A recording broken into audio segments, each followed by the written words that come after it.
East Bengal sponsor investor for dummies. তো আমরা জানতে পারলাম যে ইমামি এবার স্পন্সর হিসেবে কন্টিনিউ করবে, ইনভেস্টর হিসেবে নয়। তো সেটা নিয়ে একজন প্রশ্ন করেছে যে এর ইম্প্যাক্টটা কী হবে, মানে ডিফারেন্সটা কী হবে।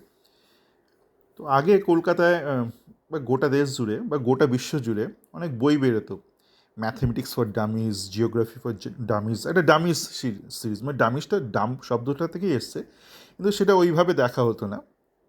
মানে আপনি অজ্ঞ, আপনি একটা জিনিস জানতে চান, তো ওই ডামিজ তাই নামটা মাথায় এলো, আর কিছুই না। আমরা সবাই ডামি, আমরা যতক্ষণ একটা বিষয় জানছি না সেই বিষয়টাতে আমরা ডামি বা ডাম। এমন নয় যে একটা মানুষ সমস্ত বিষয়ে ডাম, একটা বিষয় ডাম, আপনি সে বিষয়টা যতক্ষণ না জানছেন আপনি ডাম। এবার আসা যাক ইস্টবেঙ্গলের কথাতে, একদম বাংলাতেই আলোচনাটা করব, মানে সহজ বাংলায়। এতদিন ইস্টবেঙ্গলের ইনভেস্টার ছিল ইমামি। এবার ইনভেস্টার মানে কি? ইনভেস্টার মানে হচ্ছে একটা কোম্পানি থাকে, যে কোম্পানিটাকে এফসি লাইসেন্স দেওয়া হয়, সেই কোম্পানি কিছু শেয়ার থাকবে। এবার সেই শেয়ারের আপনি 10%ও নিতে পারেন, আপনি 77%, 40%, 49। তো ইমামির একটা বড় অংশ ছিল ইস্টবেঙ্গলের, একটা স্টেক্স ছিল, একটা শেয়ার ছিল, বাকিটা ছিল ইস্টবেঙ্গল ক্লাবের হাতেই ছিল সেই কোম্পানিটার শেয়ার। এবার যেহেতু সংখ্যাগরিষ্ঠ শেয়ার ইমামির হাতে ছিল, আর যেরকম এগ্রিমেন্ট হয়েছিল, ইমামিকে টাকা দিতে হতো, একটা বেশ ভালোই একটা থোক টাকা দিতে হতো। ইস্টবেঙ্গল ক্লাবও টাকা দিয়েছে বিগত কয়েক মরশুম, এবং ক্লাবটা চালানো হতো। এছাড়াও টাকা আসতো স্পন্সরদের থেকে। তো এখন এই 2026-এর এই মরশুমে, নতুন মরশুমে ইমামি স্পন্সর হিসেবে থাকবে। এবার স্পন্সর মানে কি? তার কিন্তু কোনো যে কোম্পানিটাকে এফসি ক্লাব লাইসেন্স দেওয়া হয়, সেই কোম্পানিটাতে কোনো শেয়ার থাকবে না ইমামির। এবার ইমামি স্পন্সর নিতু যেটা বলেছে বর্তমানকে, যে একটা প্রিমিয়াম পজিশনে ইমামির লোগো ডিসপ্লে হতো বা ইমামির নামটা ডিসপ্লে হতো জার্সিতে, সেরকম একটা প্রিমিয়াম পজিশনই থাকবে।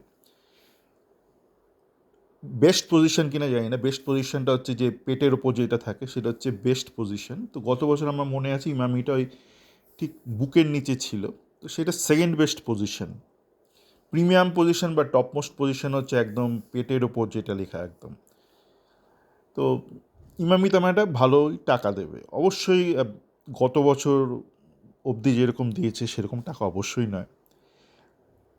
কত টাকা দেবে সেটা তো লেখেনি, তাই জানিও না। এবার যে তফাৎ সেটা হচ্ছে যে স্পন্সরেরও কিন্তু কিছু বলার থাকে। ইনভেস্টার হলে তো অবশ্যই সে বলবে, সে যদি মেজর ইনভেস্টার হয় সে তো অবশ্যই বলবে। স্পন্সর হিসেবেও সে বলতে পারে। পুরোটা নির্ভর করছে সে কীরকম অর্থ দিচ্ছে। আপনারা দেখেন না যে বিভিন্ন ইনফ্লুয়েন্সার, তাদের এটা ওটা স্পন্সর থাকে, সে তো স্পন্সরের হয়েই বলে এই সাবানটা ব্যবহার করুন, এই চুলের রঙটা ব্যবহার করুন, এই কসমেটিক্সটা ব্যবহার করুন। তো স্পন্সরেরও অনেক দাবি দেওয়া থাকে, পুরোটা নির্ভর করছে সে কীরকম অর্থ দেবে। তো ইস্টবেঙ্গলের ক্ষেত্রে আমরা জানি না কীরকম অর্থ ইমামি দেবে।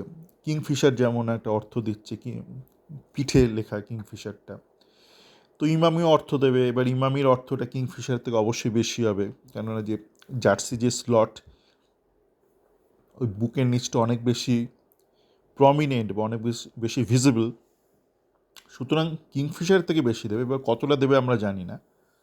এবং পেটের ওপর যদি না থাকে তাহলে ধরে নেওয়াই যেতে পারে যে আরও একজন স্পন্সর থাকবে যে ইমামির থেকে বেশি দেবে।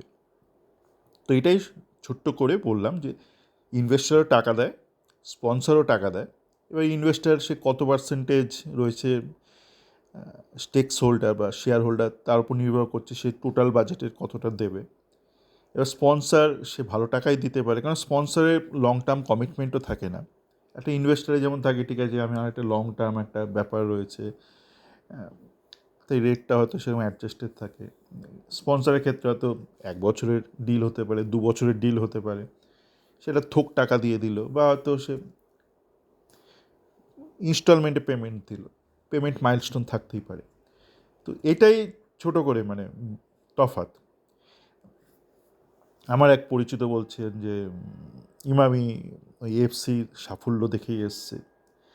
আসুক না, অসুবিধা কী আছে?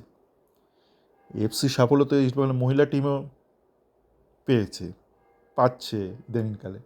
তো এই মুহূর্তে তারা মালয়েশিয়াতে রয়েছে, তাদের তো কোনো শার্ট স্পন্সর নেই ওই কিংফিশার ছাড়া। তো মেরিট বেসিসেই আমরা স্পন্সরশিপ পাই না, ক্ষতিটা কী? দেখুন, ইমামি যখন এসেছিলো তখন আগের সরকারের কিছু তার সাথে কিছু তার অ্যাডজাস্টমেন্ট ছিল, এটা নিয়ে তর্কের বিষয়ই নয়। সেখানে কিছু অ্যাডজাস্টমেন্ট হবে, তার বিনিময়ে তার ইস্টবেঙ্গলে ফান্ডিং করবে। কিন্তু এখন যে ইমামির যে এনগেজমেন্ট, এটা কিন্তু পুরোপুরি স্পোর্টিং কারণে বা মেরিট কারণে, স্পোর্টিং অ্যান্ড মেরিট। স্পোর্টিং অবশ্যই বিকজ ওরা ফুটবলে করছে, এখন ইস্টবেঙ্গল ইনভেস্ট করার জন্য তারা সরকার থেকে কোনো বাড়তি কোনো সুবিধা পাবে না বা সহযোগিতা পাবে না, পুরোপুরি স্পোর্টিং রিজনে অ্যান্ড মেরিট। তো আমি বলবো আপনি পাচ্ছেন, আপনার যোগ্যতার জন্য পাচ্ছেন, বা ইস্টবেঙ্গল নিজের যোগ্যতায় এই স্পন্সরশিপটা পাচ্ছে, এটা কোনো অন্যরকম কেমিস্ট্রি এখানে কাজ করছে না, এবং সেটা হচ্ছে, সেটার জন্যই ধন্যবাদ প্রাপ্য ইমামি। আরও তো কোম্পানি আছে, ইস্টবেঙ্গল এএফসিতে খেলে একটা মাইলেজ পাবে, আমি আগে আলোচনা করেছি।